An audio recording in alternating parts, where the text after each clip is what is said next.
The closer and closer that we get to the fantasy football playoffs, it just becomes that much more important for us to get every single possible point that we can at every single position group on a weekly basis in fantasy football. So, I am one of the only fantasy football YouTubers on the platform that covers defense rankings every single week in fantasy football. So today, I am going to go ahead and get into the top 12 defense rankings for week 12 fantasy football, guys. And since I am one of the only fantasy football YouTubers who does defense rankings consistently, and I'm still giving away free hats, go down there, drop a like on this video, subscribe to the channel, and give me your hottest take for week 12 fantasy football to show your support and to have a chance to win this hat right here. So let's go ahead and dive into these rankings right now.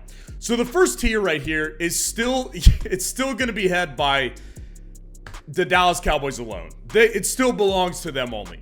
And honestly, I think that Dallas's matchup this week is not anything particularly great. And I say this every single week when it comes to defense and kickers specifically. Divisional matchups are always a toss-up, right? Because we could see a matchup like the New York Giants last week versus the Washington Commanders. How many people had the Giants beating the Commanders, right? So there's anything that can happen on a weekly basis in fantasy football.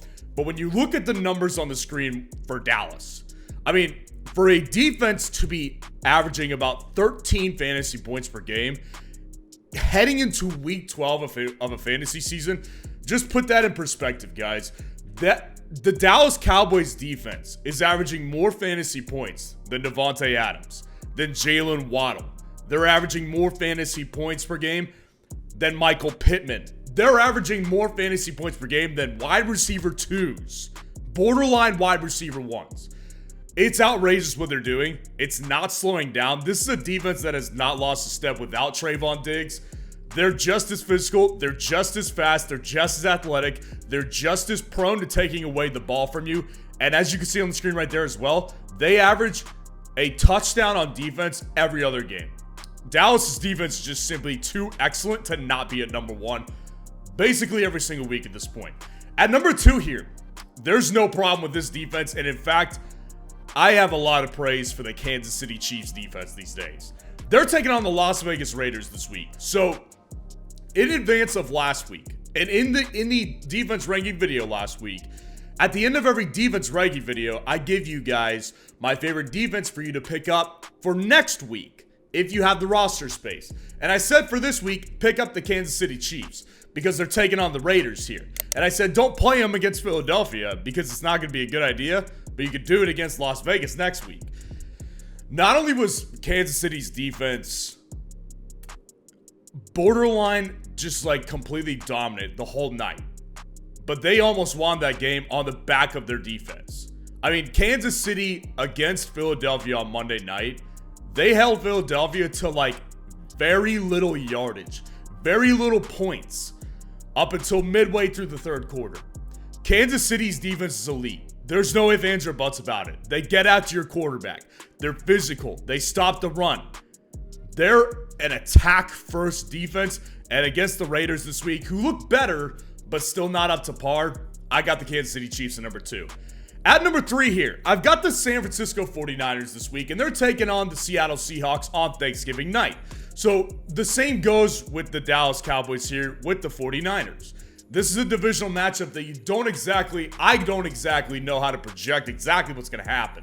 I think Seattle is going to lose this game because they've got injuries to guys like Kenneth Walker. They've got injuries to guys like Tyler Lockett. They've got an injury to Geno Smith, who it looks like he's going to be playing from all accounts that I've seen as far as Tuesday goes. So I don't think that it's Geno Smith that's going to be missing this game. That doesn't mean that San Francisco's 49ers defense won't get after them. Out of the bye week, they've been incredible. They've been impressive with Chase Young. This is a defense that just simply has the capability of taking over a game and absolutely making a quarterback's life just a disaster. So San Francisco, to me, is still in great shape this week. They're just doing too well defensively, and they're going up against an opponent that is likely going to be a little bit weaker right now. Miami Dolphins here at number 4, and they are taking on this week the New York Jets. And it's not the Zach Wilson-led New York Jets. It is the Tim Boyle-led New York Jets. Now, honestly, you could argue with me and we could have this discussion about whether Zach Wilson not being the starter is good or bad for a defense. I mean, he's been so favorable to any fantasy football defense over the past month that it's like, is it really a bad thing or a good thing? And I want to give you guys credit. Last week, I left Miami outside of the top 12 defense rankings list, and a lot of you gave me pushback for it, and I stood my ground and you stood yours, and you were right. So that was a great call by the audience last week because Miami's defense was a great play last week. They were one of the best plays of the week. I see the same thing happening again. Their defense looked more impressive than I thought they would last week. And in addition to that, they're taking on the Jets on Black Friday. I think that's simply Tim Boyle. We haven't seen enough of him, but this Jets team is just in a tailspin right now. It looks really bad for them, and I just don't see how it's going to get much better in between now and a couple of days when they play on Friday. The Cleveland Browns here at number 5. It feels weird having them this low, actually. The only reason I have them this low is because they're taking on the Denver Broncos. Now, if we would have had this matchup in week 3 or week 4, I would have had Cleveland here at the very least number 2.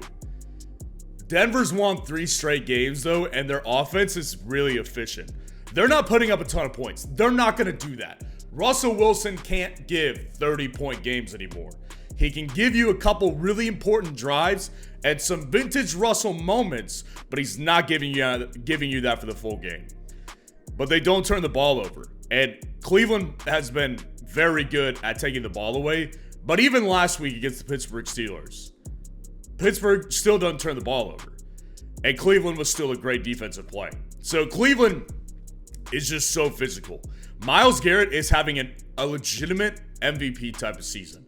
I mean, this guy, if the quarterback did not automatically get this award, there's a strong case to be made that Myles Garrett should be the MVP of the league, not just the defensive MVP.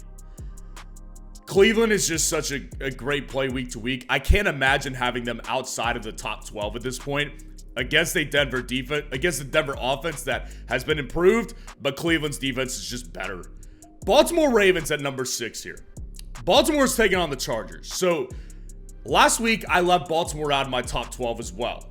And they did not have the best week in fantasy football from a defensive perspective. They were around 6 fantasy points last week, and that's not a bad week from your defense, but that's not what they're capable of and what you're accustomed to getting from them. They're averaging 10 fantasy points per game. You can see the numbers on the screen. They're averaging 4 sacks per game right here. I mean, they've been absolutely outstanding right now. So there's a lot of things that I really like about Baltimore's defense, and the matchup this week for me is just not exactly great because the Chargers have a great quarterback. The Chargers have a great wide receiver. They've got a great running back.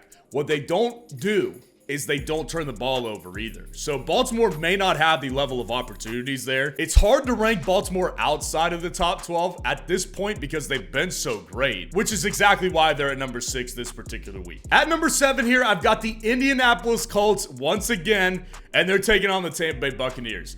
Indianapolis makes a return after their bye week. After the past 2 weeks, I've called them good defensive plays, and they have finally come through when I call them a great defensive play. I'm very happy that they're coming through these days, and they're just a really good defensive play right now because the last 2 games, they had good matchups at their disposal. They had the Carolina Panthers, they had the New England Patriots.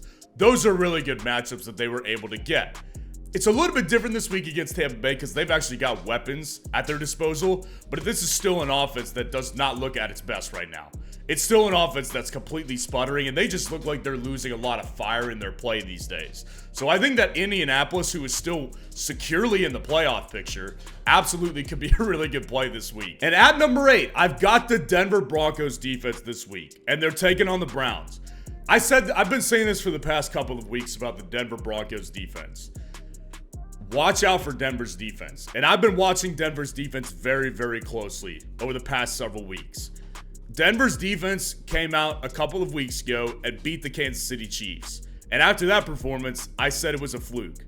I said this is not going to happen again. This is one of the biggest flukes that we will see in all of 2023. They came out and they followed that up with a Buffalo Bills victory after the bye week. That's when they caught my attention. And then they just won their 3rd straight against the Minnesota Vikings on Sunday night in Week 11. Denver has turned the ship around, and their defense has been a massive part of that. And the reason for it is because Sean Payton pulled a lot of those older guys off the field who absolutely gave him the middle finger when they lost and gave up 70 points to the Miami Dolphins. He gave those guys the boot. And he put in a lot of these younger guys, and they look energized right now. Denver's defense is playing ball. And Cleveland, I think they will be better in their second week offensively with Dorian Thompson-Robinson, but I don't think it's going to be enough. I think Denver's defense is a legit solid play this week. Pittsburgh Steelers at number 9 here. The Pittsburgh Steelers this week are taking on the Cincinnati Bengals without Joe Burrow. And obviously that's a huge thing. Pittsburgh Steelers defense, every week I say this, they're a turnover factory. They cause a lot of turnovers. You can count on at least, they're getting over a pick per game. Like, you can at least count on one interception from the Pittsburgh Steelers per game.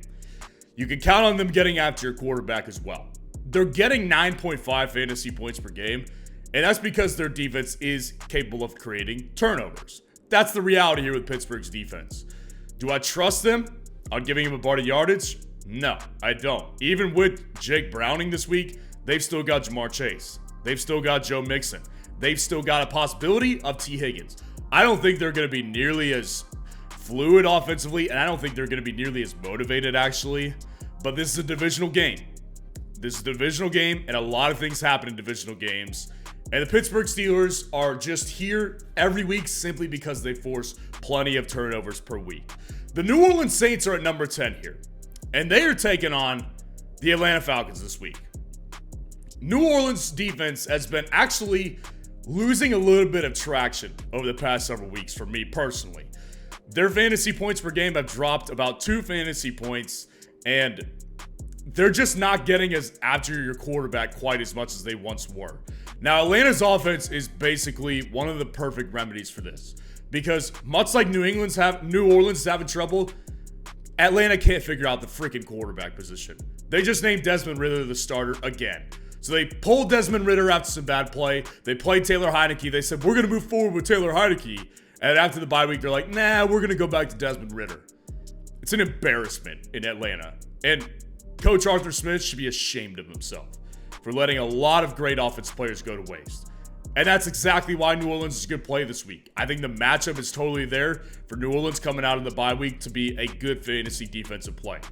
I've got the New York Giants at number 11 here.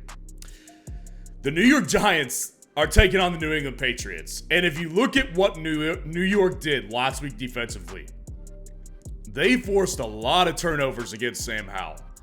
And it's a divisional matchup, as I discussed earlier when I was discussing Dallas versus the Washington Commanders this week. But New England is a worse offense than Washington. They've got a worse quarterback than Washington. It's a horrible situation for New England. So I think that if there's a week that I feel comfortable telling my audience to play New York, I actually think it's this week. I actually think they're a low-key, pretty decent fantasy play this week. And to round out the top 12, I've got the Minnesota Vikings this week. They're taking on the Chicago Bears at home. Now, Chicago definitely looked much better offensively with Justin Fields. There's still no secret, though. This is a dysfunctional organization. They lost again in a very close matchup they should have won versus a divisional foe last week against the Detroit Lions. Chicago did look impressive offensively. They made a lot of plays. They moved the ball down the field. Justin Fields is dynamic, but he still gives up a lot of turnovers. And Minnesota's defense is still pretty aggressive, and especially getting forced fumbles, which is Justin Fields' problem at this point. Minnesota, I think, is going to be a legit play this week. And as I do at the end of every single fantasy football defense video, I give you my favorite defense for you guys to pick up in preparation for next week, if you have the roster space and if you can afford to put this defense on your bench for this week. And this week, I feel really good about this one because they're going to be on tons of waivers this week. It's going to be the Los Angeles Chargers. Next week, they're taking on the New England Patriots. The matchup speaks for itself. I don't need to prop up the matchup any more than it's already propped up in your own head based on what New England has done this year. The matchup needs no prop up. The Chargers are playing the Baltimore Ravens this week, which means that if someone's got their defense, They won't this week. They will be on a lot of waiver wires come tomorrow if you're watching this on Tuesday. And by the time you're watching this, they may be on your waiver wire already. And I would suggest picking them up in preparation for week 13. So let me know what you think of the rankings in the comments below and what questions you need answered for week 12 fantasy football. And if you want to see the top 30 wide receiver rankings for week 12 fantasy football, click on this video right here.